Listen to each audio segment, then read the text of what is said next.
Olá, meus queridos alunos. Hoje nós iremos trabalhar a oração sem sujeito e também a noção de frase, oração, período. Então vamos começar pelo conceito de frase, oração e período. Então, frase, quando é que em um enunciado nós diremos que é apenas uma frase? O enunciado de sentido completo pode ter verbo, muitos verbos ou nenhum verbo. Como, por exemplo, sem verbo olá, com verbo amanheceu. Com vários verbos, é importante sabermos decidir quando devemos começar as mudanças que nos levam à evolução. Então, aí frase quer dizer, pode ter a presença de verbo ou não. É? Então, uma oração ela pode ser uma frase? É uma frase também.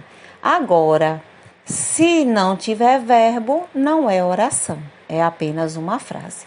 Então, para ser oração, tem que ter a presença de verbo. Então, a oração é toda enunciada organizada em torno de um único verbo, locução verbal. Joana estudou para a prova ontem. Aí nós temos estudou, que é o verbo, uma oração. Daniel entrou em casa e fechou a porta. Nós temos verbo aí, entrou e fechou. Então, nós temos dois verbos. Então, logo, nós temos duas orações.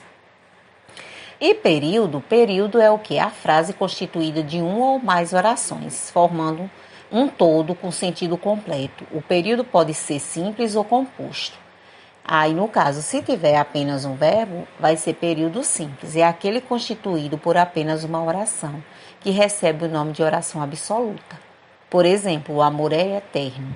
Então, aí só tem um verbo. Então, é apenas uma oração, um período simples. As plantas necessitam de cuidados especiais. Então, a mesma coisa. Quero aquelas rosas, apenas um verbo. O tempo é o melhor remédio, apenas um verbo. Então, período simples. Período composto é aquele constituído por duas ou mais orações. Tem que ter de dois a mais verbos. Quando você partiu, minha vida ficou sem alegria. Então, partiu e ficou. Então, dois verbos, duas orações. Quero aquelas flores para presentear minha mãe. Então, aí no caso, quero e presentear. Vou gritar para todos ouvirem que estou sabendo o que acontece ao anoitecer. Cheguei, jantei e fui dormir. Então, aí também nós temos mais de uma oração, então um período composto. E agora nós vamos ver a oração sem sujeito, que é aquela que apresenta um verbo impessoal. Ou seja, o que é um verbo impessoal? Aquele verbo que ele não aceita ser conjugado em todas as pessoas do discurso, como o eu, o tu, o ele, que é as pessoas do singular, o nós, o vós e o eles ou elas, que é do plural. Então, você não vai conjugar em todas essas pessoas, somente ele pode ser conjugado na terceira pessoa do singular. É por isso que a gente diz que é impessoal. A impessoalidade verbal é marcada pela terceira pessoa do singular. Então, e nesse caso, a oração sem sujeito não tem sujeito, já está dizendo, não tem sujeito. Né? Então, essa oração sem sujeito, gente, como a gente já viu aí que o verbo é impessoal, quais são eles? Os verbos que exprimem fenômenos da natureza, como chover, ventar, anoitecer, amanhecer, relampejar, trovejar, nevar. Aí choveu torrencialmente em Mato Grosso. Então tem o verbo choveu. Então é uma oração sem sujeito, porque o sujeito aí indica fenômeno da natureza, ok? Vamos mais aqui, outros exemplos. Então, também quando os verbos também indicarem, no caso, verbo ser, estar, fazer, haver, relacionados a fenômenos da natureza ou a expressões temporais. Como, por exemplo, está muito tarde. Faz 2 anos que não vejo meus pais. Faz 2 anos, quer dizer, dá ideia de tempo. Há séculos que esperamos uma solução, quer dizer, já tem um tempo, então também indica tempo. Então, aí vai ser uma oração sem sujeito. Verbo haver usado no sentido de existir também será uma oração sem sujeito. Há muitos políticos que só pensam em enriquecer. Então, existe muitos políticos que não têm sujeito que pratica a ação aí do verbo haver. Houve sérios casos de dengue.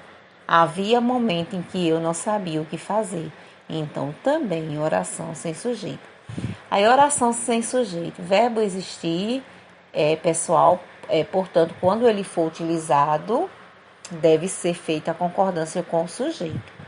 Há muitos alunos nessa escola. Aí, no caso, aí, objeto direto do verbo haver.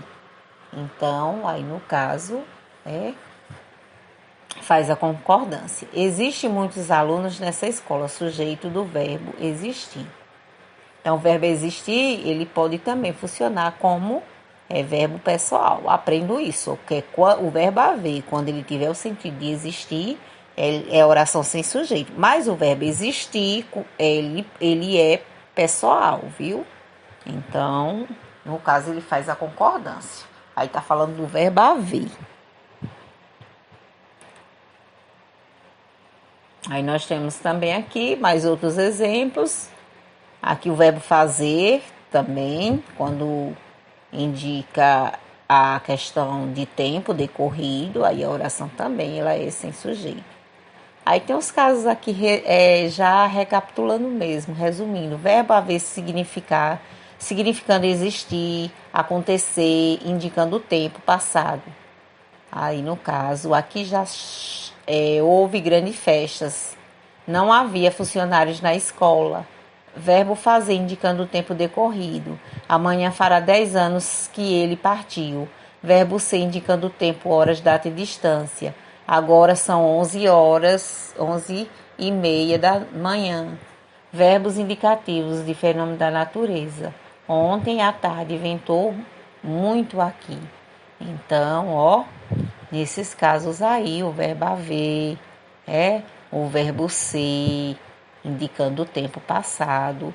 Aí o verbo haver, quando for substituído por existir, vai haver uma oração sem sujeito. Então, aí, recapitulando, haver no sentido de existir, a oração é sem sujeito. Fazer, indicando o tempo decorrido, a oração é sem sujeito. Fazer, indicando o tempo climático, a oração é sem sujeito. Ser, indicando o tempo, datas, hora, também a oração é sem sujeito. Ou sujeito inexistente. Chover.